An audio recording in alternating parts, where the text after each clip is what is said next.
Oh, ikaw pala. Tara, samahan mo akong maglakad patungo sa aking pinagtatrabahuhan. Good morning po mga katalapya. Kumusta na po kayo? Ano na pong balita sa inyo?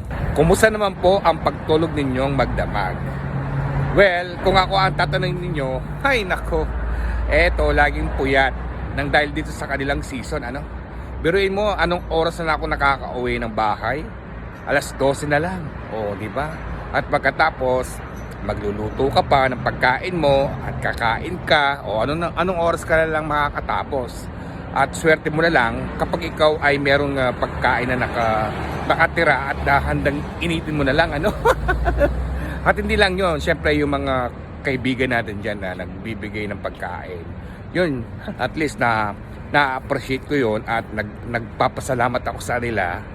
At least naalala nila ako, ganyan nila ako kamahal, ano? Syempre pagkatapos mo nang kumain at busog ka pa noon, hindi ka pa pwedeng matulog, di ba?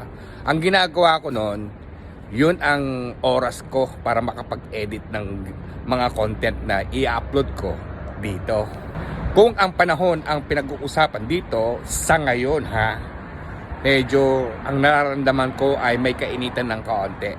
Pero ayos lang yun, at least nakakayanan ko pang maglakad. Kaya halina kayo at samahan ninyo ako maglakad na. Ngayon ay araw ng linggo, kung sa atin naman ay Martes. Nagpapasalamat na nga ako dahil malapit nang matapos ang kanilang fasting of the month. Ngayon yung kanilang okasyon na lang ang pinaghahandahan namin. Pero konti pagtsatsaga na lang at pagtitiis, matatapos na rin ito. At hindi lang yun, syempre, naku, magkakaroon din kami ng 3 araw na holiday dito. Yun ang pinaka-the best.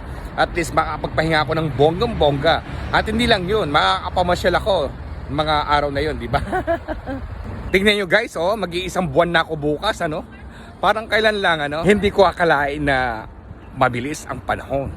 Di ba? Ganun lang naman yun. At hindi lang yun, nagpapasalamat ako sa sarili ko kahit papaano nakakatawid ako na ng paggawa ng mga content. Malaking privilege sa akin yun. At kung papaano ko ito nagagampanan ng maayos at nagagawa na naaayon. Ang pagiging content creator ko o vlogger ay isang malaking tulong na rin sa akin ito dito sa pag-a-abroad. Para sa akin lang ito Dito lang kasi ako nakakakuha ng pinaghuhugutan ko sa sarili ko. At hindi lang yon, hindi ko namamalayan yung mga araw na lumilipas at mga oras na nasa tingin mo parang kapag wala kang ginagawa sa sarili mo, talagang nakakabagot, di ba? At doon papasok yung magiging malungkot ka, mapifeel mo yung homesick na talagang gusto mo na umuwi ng Pilipinas, di ba? At kahit paano, itong aking ginagawa ay talagang napakalaking tulong sa akin. Para sa akin lang yun, ano? At hindi lang po yun, at para sa akin lang ang pagiging vlogger ko talaga ay nakakatas ng confidence. At yung talagang hiya ko sa sarili ko na napapalitan ng pagka walang hiya. Wala naman akong nakikitang masama o epekto dito sa aking ginagawa, ano. Bagkus, ang nararamdaman ko dito ay yung bang ang dami kong mga natutunan at nagiging na-express ko yung sarili ko kung sino ako. Parang dito na rin yung aking passion, ano. Marami akong natututunan at nalalaman, china-challenge ko talaga yung sarili ko. At syempre, talagang pinagkukuhanan ko yun ng pansin kung paano ko ito maitatawid at magagawa ng maayos. Hindi mo dapat ikahiya ang sarili mo, ang pagiging vlogger. Kasi kung dinala mo ang sarili mo dun sa mahihiyain ka, walang mangyayari sa iyo. Hindi mo na matutupad itong gusto mong gawin kung ano man ang mga ninanais mo. Dati ako ay nahihirapan kung paano ko ito naitatawid at maging maayos. Pero nung mga panahon na araw-araw ko itong ginagawa, inaaraw-arawan ko, ay nako, may natutunan ako. Dati, hindi ko alam kung paano ko ito gagawin. At hindi ko rin alam kung paano ko ito magagawang maayos ang pagharap sa camera at kausapin kayo. At inaaraw-arawan ko itong ginagawa hanggang sa na-practice ako ng nag-practice at nakuha ko yung tama kung paano ang pagbablog. at pagiging content creator. At dapat hindi mawawala yung believe sa sarili at yung pagiging self-confidence mo kapag ikaw ay isang vlogger na. Ako kahit na matagal na akong vlogger, hindi pa rin maaalis yung may pagkakamali din ako.